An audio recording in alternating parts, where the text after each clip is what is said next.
Back in November, Palantir CEO Alex Karp went on television and called Michael Burry, the big short guy, the man who predicted 2008, batshit crazy.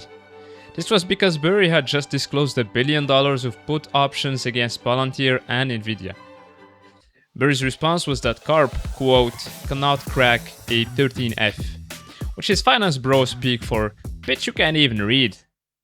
Then he exited the puts, shut down his entire fund, and started a newsletter. Around that time, this man sold $6 billion of Nvidia, his entire stake, to YOLO everything into OpenAI, and told reporters that while executing the trade, he was, quote, crying.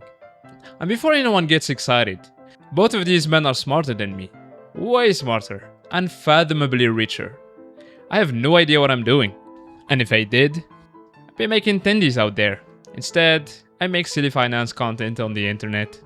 Which in my defense, is also what the guy who predicted 2008 is doing now. So the most famous gay bear alive just left the casino to become a blogger. And the most famous bull alive is all in and in tears. They are looking at the same market. Your portfolio is in that market. And when two legends take opposite sides of the same trade, somebody ends up being the exit liquidity. And historically, that's been you and me. Okay, so is AI a bubble? Let's start with the price of Nvidia, the most valuable company ever created, $5 trillion. It's what everyone calls the picks and shovels of AI. The idea being that in a gold rush, most diggers go broke, but the guy selling shovels, he gets paid either way. And Nvidia sells the shovels, owns the shovel factory, and currently has a waiting list for those shovels. Nvidia's revenue went from 27 billion, then 61, then 130, then 216 billion. But a huge share of that money ultimately comes from just 5 spenders: Microsoft, Google, Amazon, Meta, and Oracle. But chips have been a boom-bust business since before rainbows had colors. Demand surges, everyone orders at once, capacity catches up, and suddenly yesterday's shortage becomes tomorrow's inventory problem. Nvidia lost 2/3 of its value in 2022, the last time the cycle turned. And everybody's already forgotten. And I know what you're gonna be saying. This isn't like the dot-com bubble, those companies had no profits, Nvidia is printing money. That's true, but the biggest bag of that era wasn't a company with no profit. It was the company selling the picks and shovels of that gold rush.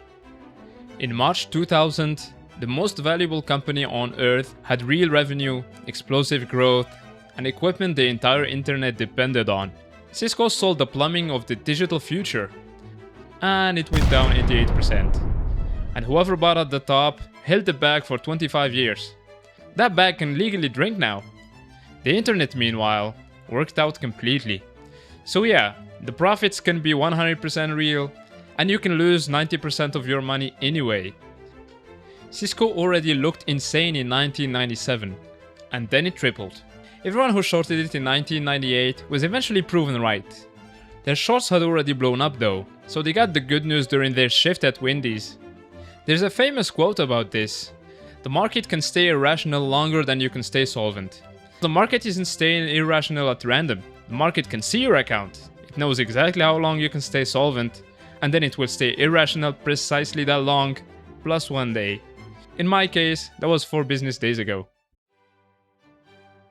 So the price can't tell you when. You have to look at where the money actually goes. And this is where I almost lost my mind, because I tried to draw it. Okay, so Nvidia is investing up to $100 billion into OpenAI. OpenAI uses that money to buy Nvidia chips. OpenAI also rents compute from CoreWeave, whose biggest backer is Nvidia, who has also agreed to buy CoreWeave unsold capacity, making Nvidia the customer of last resort for a company whose entire business is buying things from Nvidia. Microsoft owns 27% of OpenAI and sells it the compute it books as revenue. And AMD is giving OpenAI stock warrants in exchange for buying AMD chips. The supplier paying the customer for the privilege of being purchased from. I kept drawing arrows, and the arrows made a circle. Here's the problem. If I give my nephew $20 to buy lemonade from my lemonade stand, I can tell people that demand for lemonade is booming.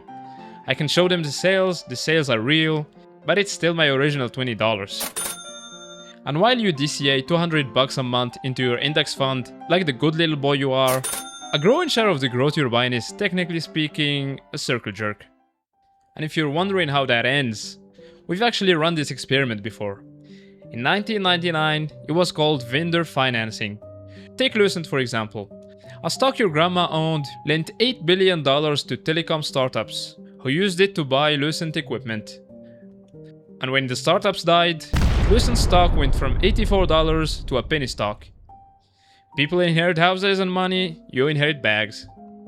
Lucent died when the startups it funded couldn't pay anymore. And the startup at the center of today's circle is OpenAI. OpenAI makes about $13 billion a year, losing money on every dollar it makes, and has signed $1.4 trillion in compute commitments. That's 100 years of revenue. They're good for it, probably.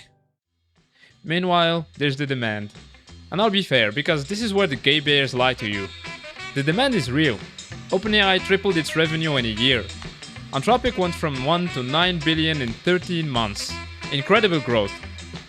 People pay for this stuff. I pay for this stuff, reluctantly and monthly. The problem is the underlying business model. Normal software is the greatest business ever invented. You write a piece of code once, and every new user is basically free. AI is the opposite. Every new user burns compute. Every time you ask ChatGPT if you should YOLO your paycheck into 0 DTE calls, a GPU in Texas heats up and OpenAI loses money. And you shouldn't be asking ChatGPT that, by the way. The answer was obvious. It's yes. So when revenue triples, the compute bill triples right along with it. Oh, and when a company buys a GPU, it doesn't book the cost all at once. It spreads it over how many years the chip is supposed to last. So the longer you claim the chip lasts, the smaller each year's cost looks, and the fatter your profit gets. Big Tech says the chips last 6 years, but Nvidia ships a new generation every single year, and the old chips age like milk. Barry says the honest number is 2, maybe 3 years. So yeah, everyone's just making up numbers it seems. Fugazi, fugazi, it's a wazi, it's a woozy, it's a fairy dust. Okay, so you're convinced. It's a bubble. You're certain, you're ready to put everything into puts. Congratulations! That information is worth almost nothing. And the two best investors of the last century are how we know. Julian Robertson ran Tiger Management and mentored half of Wall Street's legends, including Bill Hwang. Look, nobody's perfect, okay? Robertson refused to buy the dot-com stocks. He called the whole thing a Ponzi, and he was right. But his clients pulled their money anyway, and he shut his fund in March 2000, weeks from the exact top. And Stan Druckenmiller went the other way. He was George Soros' triggerman on the trade that broke the Bank of England. The man beat a central bank. And he knew tech was a bubble.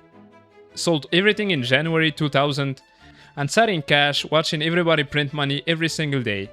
For 2 months. Then he cracked. He bought $6 billion of tech at the literal top. Lost $3 billion in 6 weeks. The largest FOMO purchase in recorded history. Asked years later what he learned, he said, "I didn't learn anything. I already knew I wasn't supposed to do that. I was just an emotional basket case and couldn't help myself." The greatest trader of his generation, describing himself the way I describe myself after buying a meme coin at 2 AM. And if you're thinking, so I just buy puts? Well, puts on a suspected bubble carry a fear premium in their implied volatility. People bought puts on GameStop at $400 and still lost money. Even Michael Berry, the man behind the movie about the big put, exited his, closed his fund, and chose blogging. So, if it's not just shorting this thing, what is the smart money actually doing? I stumbled onto the answer by accident. I spend an unreasonable amount of my life just watching tickers move. Not trading, just watching. It's like having an aquarium, except every so often the fish take $200 from me. And a while back, I noticed something weird. A lot of days, semiconductor stocks and software stocks move in opposite directions. Chips green, software red. Chips red, software green. Which is strange. They're both tech. They're supposed to be moving together, right? So I did what any well-adjusted adult does on a Saturday night. Instead of going out enjoying my life, I crushed the numbers and calculated the Pearson correlation. Move past it! I can't get it. Let's All move right. past it. Let's put it behind us, guys. And what I found is, lately semis and pure SaaS are somewhat inversely correlated. I do confirmation bias professionally. But I asked myself why. Stocks don't just do that on their own. The most logical answer I could come up with is, the big boys of Wall Street are all running the same trade. They're long semis and short software. It even has a name, the SaaSpocalypse trade. The idea of this trade is AI needs infinite chips, and AI eats software. Why keep paying $40 a seat for something ChatGPT now does for free, right? So you go long semiconductors and you short SaaS. And when everybody's in the same trade, the trade itself starts moving markets. Because every time a fund rebalances its books, it touches both sides of the trade. So on a random Tuesday with zero news, Intel dips while some left for dead software jumps 3%. Nothing happened and nobody learned anything. It's just a guy in New York pressing a button. So if we're not gonna be shorting this thing, well, might as well go long, right? And nobody went longer than South Korea. In May, Korea launched single stock leveraged ETFs, and in 2 months, retail bought $10 billion worth, including a 2x SK Hynix fund that promptly fell 70%. The losses got so bad that this week, the country's finance minister publicly apologized. He forgot that the first rule of the casino is that there is no crying in the casino. And when the regulators tightened the domestic rules to prevent retail from buying so many leveraged ETFs on margin, Korean gamblers simply moved into American leveraged ETFs. Degeneracy always finds a way. Which brings us to the biggest long of them all. Masayoshi Son lost $70 billion in the dot-com crash. Try beating that record with your baby zero DTEs. He survived only because one of the 800 bets he made became Alibaba, and it saved him from the inevitable Wendy's application. Since then, he sold Nvidia in 2019. That stake would be worth $150 billion today, by the way. And he put $10 billion into WeWork, which was office space, with beer taps, for laptop douchebags. And he went bankrupt. He paper-handed the trade of the century and diamond-handed the co-working space to zero. This man has failed everything that Wall Street Bets has ever failed at a scale no human will ever match. And what is he doing today, you ask? He's YOLOing everything into OpenAI, funded by selling Nvidia. Again. He says he was born for this. I guess he's just built different. So what do you actually do? This is the part where the finance YouTuber sells you his course. But I don't have a course. I barely even have a portfolio at this point. What you do is probably nothing. Every move on the board, somebody much smarter than you already tried.